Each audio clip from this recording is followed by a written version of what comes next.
Pagi anak-anak, bagaimana dengan kabar hari ini? Alhamdulillah luar biasa, Allahu Akbar. Nah, sebelum pelajaran dimulai, alangkah baiknya kita berdoa dulu ya. Untuk Kang Em, silakan dimulai untuk berdoa terlebih dahulu.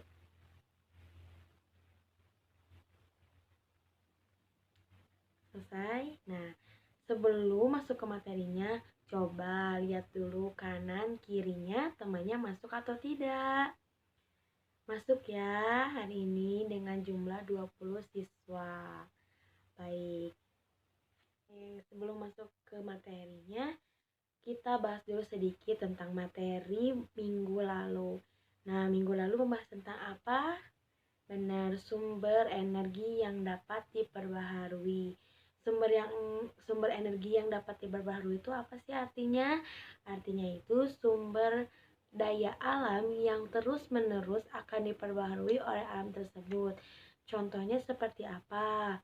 Sinar matahari, ada air, panas bumi, biomasa, dan lainnya. Itu semua bisa diperbaharui oleh alamnya sendiri.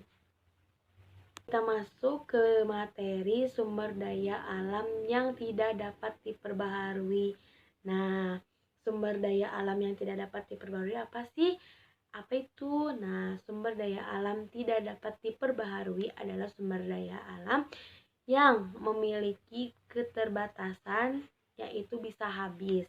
Nah, di sini menurut Kementerian Pendidikan dan Kebudayaan, sumber daya alam yang tidak dapat diperbaharui itu adalah tidak dapat dipulihkan karena proses pembentukannya yang sangat lama yang memakan waktu sehingga tidak dapat diperbaharui oleh alam dengan cepat. Nah, kita masuk ke contoh-contoh sumber daya alam yang tidak dapat diperbaharui. Ada berapa sih? Ada 5 ya. Yang pertama ada gas alam, mineral bumi, biji logam, minyak bumi, serta batu bara.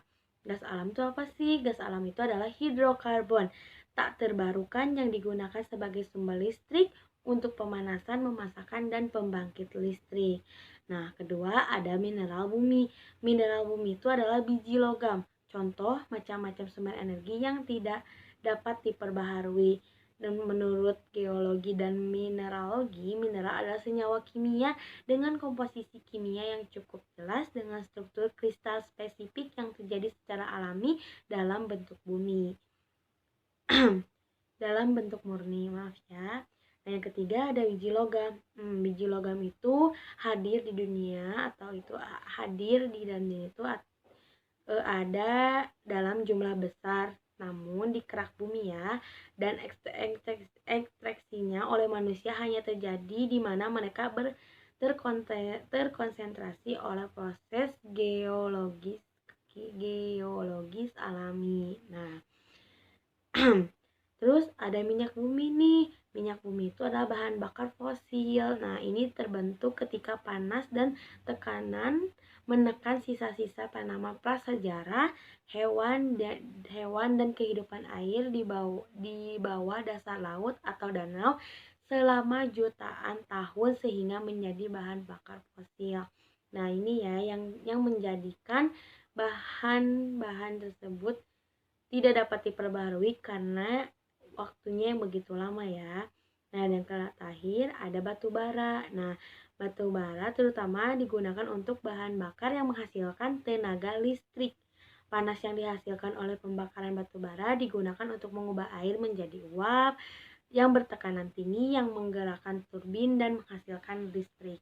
Nah, itu beberapa contoh bahan sumber daya alam yang tidak dapat diperbaharui karena prosesnya yang memakan waktu sangat lama.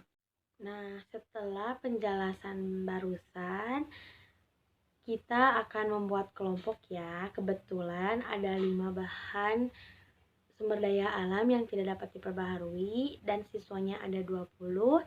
Maka kita akan membentuk kelompok menjadi 5 kelompok ya. Nah, berhitung 1 sampai 4 berulang kali sampai habis. Nah, untuk itu kelompoknya sesuai dengan angka yang kalian dapat. Misalnya, 1 dengan 1 lagi, angka 2 dengan 2 lagi ya.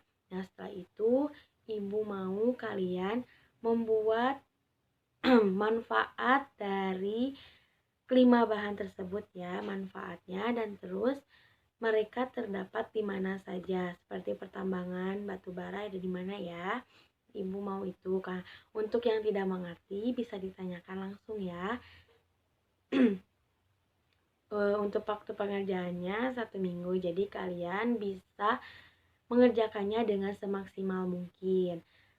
Untuk pengumpulannya berupa hasil tulis tangan kalian ya di kertas folio. Mungkin dicukupkan sekian dari Ibu ya. Nah, untuk sebelum mengakhiri pelajaran, Ibu akan simpulkan dulu tentang pelajaran materi kali ini ya. Jadi sumber daya alam itu ada 2, yaitu dapat diperbaharui dan tidak dapat diperbaharui ya. Yang dapat diperbaharui itu sumber alam yang bisa diproses oleh alam dengan waktu yang singkat, sedangkan yang tidak dapat diperbaharui itu sumber daya alamnya terbatas dan walaupun bisa diperbarui membutuhkan waktu yang sangat lama. Nah, dicukupkan sekian. Sebelum mengakhiri pelajaran, alangkah baiknya kita mengucapkan alhamdulillah.